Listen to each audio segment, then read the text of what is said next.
পরিণতিটা হবে। যদি ইলেকশনে কোনো ধরনের চালাকি প্রতারণা করতে চায়, যদি ইলেকশনে কোনো ধরনের ইলেকশনকে প্রতারিত করতে চায়, হাসিনার যে পরিণতি হয়েছে ইউনূস সাহেবেরও এর চেয়ে খারাপ পরিণতি হবে। যে ইলেকশন নামদারি যে কথাটা আসছে, যায় এখন অনেকেই বিশ্বাস করে না, আমরা যেন খালি বিশ্বাস করতে ইচ্ছা করে না যে 12ই ফেব্রুয়ারি বা ফেব্রুয়ারি মাসের প্রথমার্ধে ইলেকশন হবে। আল্লাহর দোয়াই লাগে ইউনূস সাহেব মানুষের সাথে আর চালাকি বাটপারি আপনারা করেন না, ইলেকশনটা দেন। সেই ইলেকশনটা আসতে পরে আমার মনে হয় বাংলাদেশের গণতন্ত্রের ট্রেনটা সঠিক লাইনে উঠবে। সংসদ যদি আসে, আমি চ্যালেঞ্জ করে বলছি, যেই সব রাজাকার আল বদরের বাচ্চারা আজকে বড় বড় কথা বলে, এদের অনেকেরই জামানত বাঁচবে না। এবং এদের অনেক কেন, আমি তো মনে করি 2-0-20 উপরে পার্লামেন্টে যাওয়ার মতো ক্ষমতা বা যোগ্যতা বা জনপ্রিয়তা তাদের নাই। আল্লাহর রহমতে বিএনপি 80%, 80 মানে 3-8টা 24, 240টা পার্লামেন্ট সিট, সংসদীয় আসন পেয়ে পার্লামেন্টে যাবে। সেই দিন কথা হবে যে রাজাকারের বাচ্চারা বলতো সেটা বাংলাদেশ নয়, এটা ছিল পূর্ব পাকিস্তান, এবং পূর্ব পাকিস্তান করতে চায়। তাদের সাথে সেইখানে আমাদের দেখা হবে, মুক্তিযোদ্ধাদের দেখা হবে। সমস্ত বাঙালি জাতি 18 কোটি মানুষকে আমি আহ্বান করব, হাত জোর করে আপনারা সেটার জন্য প্রস্তুত হন, বাংলাদেশকে রক্ষা করেন। যদি বাংলাদেশকে রক্ষা করতে না পারেন, তাহলে এই দেশ ওই যে 1000 বছর আগে, 100 বছর আগে আমাদের মায়েরা বোনেরা কেঁদে কেঁদে ছড়া বলতো, ছেলে ঘুমালো, পাড়া জোড়ালো, বর গিয়েলো দেশে, বুলবুলিতে ধান খেয়েছে, খাজনা দিব কিসে, সেই জায়গায় আবার চলে যাবে। আমরা আবার পরাধীন হয়ে যাব। আর সেই পরাধীনতার নাক পাশ থেকে মুক্ত হতে কত শত বছর যাবত আমাদের ভবিষ্যৎ পর্যন্ত আবার যুদ্ধ করতে হবে, আমি জানি না। দর্শক, শুভেচ্ছা জানাচ্ছি আপনাদেরকে আমাদের পূর্ণিয়ার খোঁজ, পূর্ণিয়ার ভিউ ইউটিউব চ্যানেল এবং ফেসবুক পেজে আলাপচারিতার অনুষ্ঠান খোঁজ খবরে আমাদের সাথে আপনারা দেখতে পাচ্ছেন এই মহান বিজয়ের মাসে, মহান বিজয় দিবসের অল্প মাত্র আর 5-6 দিন বাকি। সেই সময় আমাদের সামনে আছেন এই জাতির বীর সন্তান, শ্রেষ্ঠ সন্তান, বীর মুক্তিযোদ্ধা, বিএনপি চেয়ারপারসন বেগম খালেদা জিয়ার উপদেষ্টা অ্যাডভোকেট ফজলুর রহমান। ফজলুর রহমান, আপনাকে শুভেচ্ছা ও স্বাগত জানিয়ে শুরু করছি। এই বিজয়ের মাস একটু যেন কোথায় ব্যতিক্রম, পথে ঘাটে মাঠে যে কোনো সরকার, আগে বিএনপি সরকার, আওয়ামী লীগ সরকার, এরশাদ সরকার, একটা বিজয়ের মাসের অন্য একটা আমেজ, অন্য একটা উৎসব, আনন্দ। বিজয় মাস বিরোধী কর্মকাণ্ডের যদি আমি বাদও দেই, একটা কীরকম স্তব্ধতা। আমরা কি জাতি হিসাবে বিজয়ের এই 50-55 বছর পরে এই বিজয়কে বাদ দিয়ে অন্য কিছু চিন্তা করছি? আপনি কেমন দেখছেন এই বিজয়ের মাস, জনাব ফজলুর রহমান? আপনি ডিসেম্বর মাসের 10 তারিখে আপনি আমার কথা নিতে এসছেন, সেই কারণে আপনাকে আমি ধন্যবাদ জানাচ্ছি।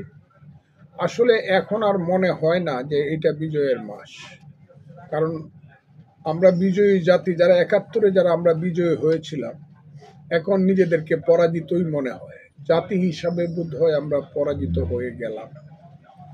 এইটা ইতিহাসের একটা সবচেয়ে বড় দুর্ভাগ্য। আমি এই ব্যাপারে কথা বলার আগেই প্রথমেই স্মরণ করতে চাই মুক্তিযুদ্ধ যে 30 লক্ষ লোক শহীদ হয়েছিলেন, 2 লক্ষ মা বোনের ইজ্জতের বিনিময়ে যে দেশ স্বাধীন হয়েছিল, সেই হতভাগা মা বোন। আরো স্মরণ করতে চাই সেই মুক্তিযুদ্ধের নেতাদেরকে, যারা মুক্তিযুদ্ধের ডাক দিয়ে আমাদেরকে স্বাধীনতার পথ দেখিয়ে, যারা স্বাধীনতা সংগ্রাম করে মুক্তিযুদ্ধের ডাক দিয়ে আমাদেরকে পথ দেখিয়েছিলেন। সেই বঙ্গবন্ধু শেখ মুজিবুর রহমান, মৌলানা আব্দুল হামিদ খান ভাসানী, তাজউদ্দিন আহমদ, সৈয়দ নজরুল সহ জাতীয় নেতৃবৃন্দ, এমনকি মুজাফফর আহমদ, মনি সিং সহ, যারা সেদিন মানুষকে মুক্তিযুদ্ধের পথে নিয়ে গিয়েছিলেন। এবং আমি স্মরণ করি যারা মুক্তিযুদ্ধের সময় সেনাবাহিনীর নেতা ছিলেন, প্রধান সেনাপতি জনাব এম.এ.জি. উসমানী, সেক্টর কমান্ডার এবং brigade commander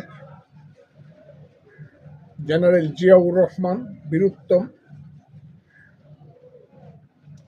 Khaled Mosharraf Biruttom, Shafiullah Biruttom, CR Dutta Biruttom, Mir Shaukat Ali Biruttom, MK. Bashar Biruttom, Kazi Nuruzzaman Bir Uttom,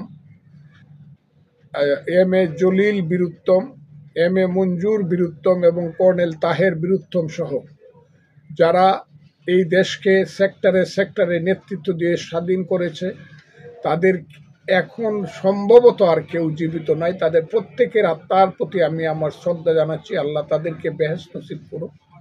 আর যেসব মুক্তিযোদ্ধারা যুদ্ধ করে দেশকে স্বাধীন করতে গিয়ে শহীদ হয়েছেন, তাদের প্রতি আমি তাদের আত্মার প্রতি মাগফিরাত কামনা করি এবং যারা জীবিত আছে তাদেরকে সশ্রদ্ধ সালাম জানাই। আমরা হতভাগা জাতি। আজকে 10 তারিখে দাঁড়িয়ে আপনি মনে করুন তো আপনি সেদিন জন্মগ্রহণ করেননি, কারণ আমি জানি আপনার জন্ম স্বাধীনতার পরে। আমি সেদিন মুক্তিযুদ্ধের একটা অঞ্চলের কমান্ডার ছিলাম। সেই 10 তারিখে আমি ছিলাম কুশিয়ারা নদীর কালনি কুশিয়ারার পাড়ে। আমি যুদ্ধে যে আস্তে আস্তে বাঙালি জাতি এগিয়ে যাচ্ছিল তারই অগ্রনায়ক হিসাবে আজমিরিগঞ্জের পাড়ে ইটনার পশ্চিম পাড়ে একটা অঞ্চলে আমি সেইখানে পাহারারত অবস্থায় ছিলাম। সেখানে তখন আর পাক বাহিনী ছিল না, কারণ ইতিমধ্যে আমি শেষ যুদ্ধটা 9 তারিখে করে ফেলেছিলাম। কালকে একটা টক শোতে কথাটা বলেছি।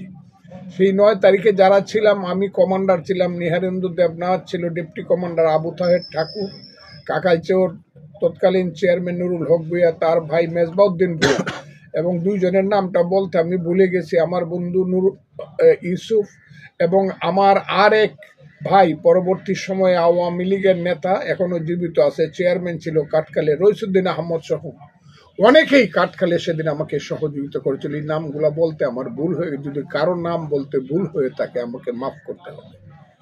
সেই যে আমি ছিলাম তখন কি হচ্ছিল বাংলাদেশে, একের পর এক বাংলাদেশে প্রত্যেকটা জেলা সদর স্বাধীন হচ্ছিল। ময়মনসিংহের উপকণ্ঠে শম্ভুগঞ্জের উত্তর পারে এসে মুক্তি বাহিনী এবং মিত্র বাহিনীর সৈন্যরা অবস্থান নিয়েছিল। হানাদার পাকিস্তানি বাহিনী টাঙ্গাইলের দিকে পালিয়ে যাচ্ছিল এবং 11 তারিখে ময়মনসিংহ মুক্ত হয়েছিল। সেই যে গ্রেটার ময়মনসিংহ মুক্ত হলো যুদ্ধে কি বলবো আপনাকে, আমার বোধহয় আর কথা বলতে আর ইচ্ছা করছে না। 11 তারিখে টাঙ্গাইল মুক্ত হলো, 10 তারিখে ময়মনসিংহ, 11 তারিখে টাঙ্গাইল। তারপরে যুদ্ধ, 36 সেনা নামলো। সেই 36 সেনা শত শত নামলো, হানাদার বাহিনী পিছাতে লাগলো। ব্রিগেডিয়ার কাদের সিদ্দিকী বিরুদ্ধদের কাছে সারেন্ডার করলো। সাভারে একটা মারাত্মক যুদ্ধ হলো, যে যুদ্ধে ভারতের প্রায় কয়েক শত সেনাবাহিনী শহীদ হয়েছিল ভারতীয়, যে যুদ্ধে বাংলাদেশেরও কয়েক শত মুক্তিযোদ্ধা শহীদ হয়েছিল, সেই সাভারের যুদ্ধ। সেই যুদ্ধের পরে পাকিস্তানি বাহিনী তাদের মনোবল এবং মেরুদণ্ড হারিয়ে ফেলেছিল। তারা সারেন্ডার করতে শুরু করলো এবং ঢাকায় এসে আশ্রয় নিতে শুরু করলো। আমি যদি আজকে স্মরণ করি, ভুল না করে থাকি, তাহলে আমি বলবো 16 তারিখ ভোর 15 তারিখ সারা রাত যুদ্ধ হলো। 16 তারিখে মিরপুরের পুরান ব্রিজের পশ্চিম পারে এসে ব্রিগেডিয়ার বাবাজি, সানসিং বাবাজি সহ, জেনারেল নাগরা সহ কাদের সিদ্দিকী বীরুত্তমের নেতৃত্বে সেদিন পাকিস্তানিদেরকে অবরুদ্ধ করলো মিরপুরে এবং তাদের কাছে সারেন্ডারের জন্য জেনারেল নিয়াজি, যে নাগরার বন্ধু ছিল, লেখলো, জেনারেল নিয়াজি, তা এখন তুমি আমাদের হাতে বন্দি অবস্থায় আছো, হয় সারেন্ডার করো, তা না হলে মৃত্যুর জন্য প্রস্তুত হও।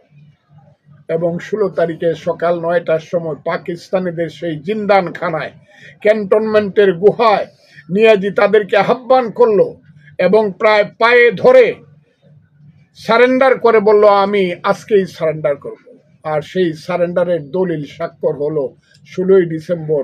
ওই দিনই বিকালবেলা 4:30 পৌনে 5টার সময়, শীতের দিনে 16ই ডিসেম্বর, জেনারেল অরোরার পায়ের কাছে নিয়াজি রিভলভারটা রেখে সারেন্ডার করলো 93,000 সৈন্য এবং দলিল দস্তখত করে বলল তাদের বিচার হবে, তারা যুদ্ধ অপরাধী, এবং তাদের সাথে যে মুসলিম লীগ, জামাত ইসলাম, নেজামে ইসলাম ছিল, তারা যুদ্ধ অপরাধী এবং তাদের বাহিনী রাজাকার আলবদর, সবার বিচার হবে। সেই যে দেশ, বাঙালি জাতির সেই দেশ কোথায় গেল? সেই আনন্দ কোথায় গেল? সেই সূর্য কোথায় গেল? আজকে তো আমি দেখি, এখন যে সময় আপনার কাছে আমি সাক্ষাৎকারটা দিচ্ছি, বিকাল 4:30টার উপরে বাজে, মনে হয় সূর্য অস্তমিত হয়েছে এবং স্বাধীনতা অস্তমিত হওয়ার দিকে যাচ্ছে। এখন রাজাকার আলবদরের সন্তানেরা বলে বাংলাদেশে কোনো যুদ্ধ হয়নি। কেউ বলা শুরু করেছে এদেরকে আমি অমানুষ বলবো, নরপশু নরাধম বলবো, এবং এরা আবার আইসা আমাদের কাছে প্রাণ ভিক্ষা চাইতে হবে। আমি বলে দিলাম, this day will come, must come. Allah যদি থেকে থাকে সেই দিনটা আসবে, যারা আজকে বলছে বাংলাদেশ স্বাধীন হয় নাই, মুক্ত হয় নাই, মুক্তিযুদ্ধ হয় নাই, তারা আবার এসে আমাদের পায়ের কাছে সারেন্ডার করবে, এবং সেই জন্যই বুধ হয়ে বেঁচে আছি। আর যদি এটা না করাইতে পারি, তাহলে মৃত্যুই আমার কাছে সবচেয়ে শ্রেয়, মৃত্যুই আমার কাছে সবচেয়ে শ্রেয়। আমার বেঁচে থাকার কোনো, আমি মুক্তিযুদ্ধ, আমার বেঁচে থাকার কোনো অধিকার নাই। বাংলাদেশের 18 কোটি মানুষ, আপনাদের পূর্বপুরুষেরা এক সময় জীবন দিয়ে, সম্পদ দিয়ে সবকিছু ধ্বংস করে হাজার বছরের পরাধীন বাঙালি জাতিকে স্বাধীন করেছিল যুদ্ধে যুদ্ধে, অমানিসার অন্ধকারে থেকে থেকে, বাংকারে থেকে থেকে, পাঞ্জাবির বুকে টিগার টিপেছিল। বই পড়ুন, গান শুনুন, ইতিহাস পড়ুন। সেই যে বাঙালি জাতির স্বাধীনতা আজকে রাজাকার আলবদরের সন্তানেরা সেটাকে গ্রাস করেছে, তার বিরুদ্ধে হবে রাজনৈতিক যুদ্ধ। সেই যুদ্ধের জন্য সবাইকে প্রস্তুত হওয়ার জন্য আমি আহ্বান জানাচ্ছি। আমি একটা রাজনৈতিক দল করি, না হলে আরো অনেক কথা বলতে পারতাম। সেই রাজনৈতিক দলের নেতৃবৃন্দ এখন আস্তে আস্তে কথা বলতে শুরু করেছে, এবং আমি বিশ্বাস করি বিএনপির মতো একটা রাজনৈতিক দল, যেখানে আওয়ামী লীগেরা অন্যায় করে, অপরাধ করে, লুট করে, নির্বাচনকে হাইজ্যাক করে পালিয়েছে, কোথায়? ওই চোর ডাকাইতের দল এখন কোথায়? মুক্তিযুদ্ধের কথা বলে বলে মুক্তিযুদ্ধকে অপ্রিয় করেছে, তারা পালিয়ে গিয়েছে। এখন বিএনপির সবচেয়ে বড় দায়িত্ব হলো মুক্তিযুদ্ধকে রক্ষা করা, কারণ তাদের দলের নেতা, আমাদের দলের নেতা, তার নাম শহীদ প্রেসিডেন্ট জিয়াউর রহমান, তিনি ছিলেন মুক্তিযুদ্ধ বীরোত্তম, এবং তিনিই 27শে মার্চ কালুরঘাট বেতার কেন্দ্র থেকে ঘোষণা দিয়েছিলেন, I Major Zia do hereby declare the independence of Bangladesh on behalf of our great leader Bangabandhu Sheikh Mujibur Rahman. কাজে বিএনপির কাজে আজকে দায়িত্ব করেছে মুক্তিযুদ্ধকে রক্ষা করা।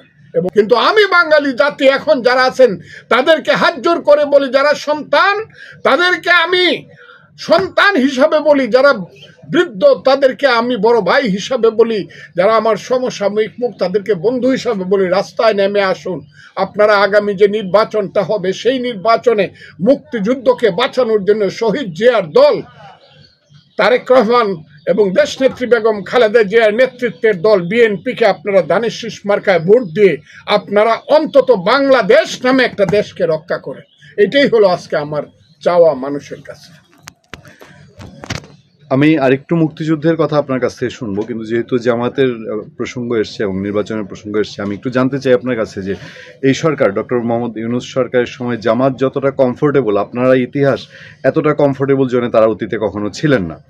এই কমফোর্টেবল কি ইঙ্গিত করে যে আগামীতে নির্বাচনটা নিরপেক্ষ হবে? যদি সেই নির্বাচন নিরপেক্ষ না হয়, তাহলে আপনি যে ফলাফল আশা করছেন সেই ফলাফল হবে, নাকি সত্যি অর্থে যেভাবে এখন সমাজে প্রতিষ্ঠিত হয়েছে স্বাধীনতা বিরোধীরা, আগামী নির্বাচনের মাধ্যমে সেরকম কোনো আশঙ্কা আছে কিনা?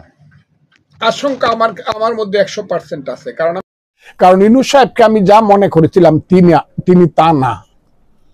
আসলে আমি খুব ক্লিয়ারলি বলি, ইউনূস সাহেব গত 15 মাসে এই দেশটাকে এমন একটা দিকে নিয়ে গিয়েছে যে এই দেশটাকে মানুষ আর দেশ মনে করে না। এটাকে মনে করে একটা অশান্ত দেশ, এটাকে মনে করে এমন একটা দেশ যে দেশে কোনো আইন নাই, আদালত নাই, বিচার ব্যবস্থা নাই, এবং যে দেশে সন্ত্রাসীরা, চাঁদাবাজরা এই দেশে, এবং ধর্মীয় সেই সব সন্ত্রাসীরা দেশটাকে দখল করেছে। এটা হতে পারে, কিন্তু আমার বিশ্বাস জনগণ একত্রিত হইলে পরে ইলেকশনটা মোটামুটি ভাবে হয়ে যেতে পারে। আর ইউনূস সাহেব যদি তা করে, তাহলে পরিণতি শেখ হাসিনার যা হয়েছে ইউনূস সাহেবেরও তা হবে। সেইটার জন্য আমি অপেক্ষা করতেছি। আমি তফসিল ঘোষণার মুখে আমরা যখন আলোচনা করছি, তো সেইটা যদি হয়ে থাকে, বন্ধু কি প্রশাসন বা মাঠ পর্যায়ে যারা আছে তারা কি এখনো এই নির্বাচন সুষ্ঠুভাবে তোলার মানে ফেভারে আছে কিনা? দেশের সার্বিক পরিস্থিতি, আইন শৃঙ্খলা, প্রশাসনিক অবস্থা, যে স্বাধীনতা বিরোধী বলি বা সরকার যদি কাউকে ফেভার করতে চায় তাকে জিতিয়ে আনার জন্য, এইটা প্রভাব ফেলবে কিনা নির্বাচনে? সরকার ইচ্ছা করলে যদি মনে করে কাউকে ফেভার করবে, তাহলে কিছুটা, কিন্তু এইটাও আমার দেখার ব্যাপার আছে। আমার মনে হয় না এটা ইট ইজ সো ইজি, এটা এত ইজি না। এবং তাহলে আমি মনে করব বিএনপির নেতৃত্ব হ্যাজ টোটালি ফেইলড।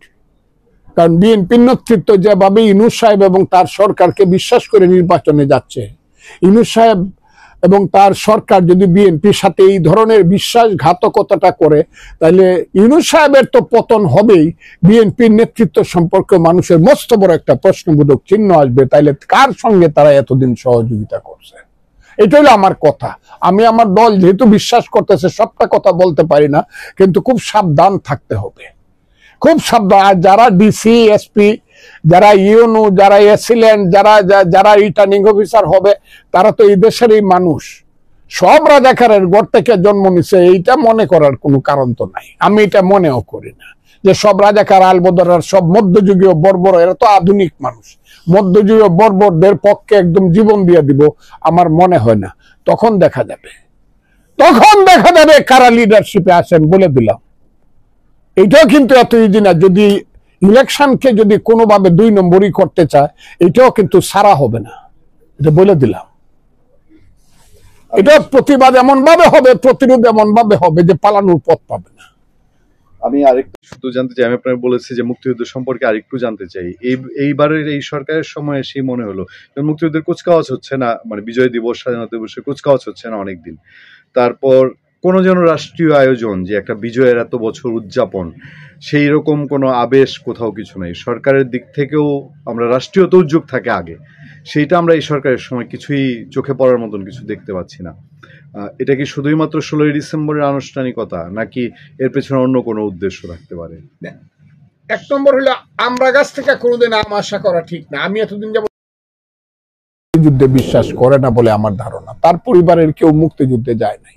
তার পরিবার হইল একটা সৌদাগর পরিবার, যে পরিবারের মূল উৎস হইল 1 টাকা দিয়ে কিভাবে 1.5 টাকা কামাই করা যায়। তারা কোনোদিন শহীদ মিনারে যায় নাই, কোনোদিন রাজপথে গণতন্ত্রের জন্য তাদের পরিবারের একটা লোক স্লোগান দেয় নাই, তারা কোনোদিন স্মৃতিসৌধ দেখে নাই, তারা কোনোদিন গণতন্ত্রের জন্য সংগ্রাম করে নাই। ইউনূস সাহেব গ্রামীণ ব্যাংক করিয়া এখন তো বুঝতেছি শুধু নিজে লাভবান হওয়ার জন্য আর নিজের নাম করার জন্য এই কাজটা করছিল।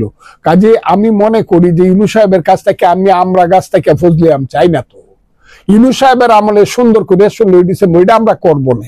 ইলেকশনটা যদি হয়, দেখা যাবে রাজাকারের বাচ্চারা কত ভোট পায়, এবং 16ই ডিসেম্বর কেন করলো না, ডিসেম্বর মাসকে কেন সম্মান করলো না, এইটার জন্য তাদের জবাবদিহি করতে হবে। আমি কথাটা বলে রাখলাম, কারণ 16ই ডিসেম্বর থেকে 16ই ফেব্রুয়ারি খুব বেশি দূরে না, মাত্র 2 মাস। এইটারও তাদের জবাবদিহি করতে হবে যে ডিসেম্বর মাসকে কেন অবমাননা করা হয়েছিল। এই কথাগুলো কিন্তু আসবে। কাজে আমার মনে হয় ইউনূস সাহেবদের যদি সেন্স থাকে তার সাথে তো আরো কিছু মানুষ আছে। আর একটা লোকরে কত মনে করতাম যে সে বোধহয় একদম মুক্তিযুদ্ধের সন্তান। এখন তো শুনি কুমিল্লাতে খোঁজ নেওয়া যে না, মুক্তিযুদ্ধের মোর সঙ্গে তাদের পরিবারের কোনো যোগাযোগ নেই। তার নাম আসিফ নজরুল। সে জাহানারা ইমামের সঙ্গে 24 জনের একজন হিসাবে আসামি হয়ে গেল।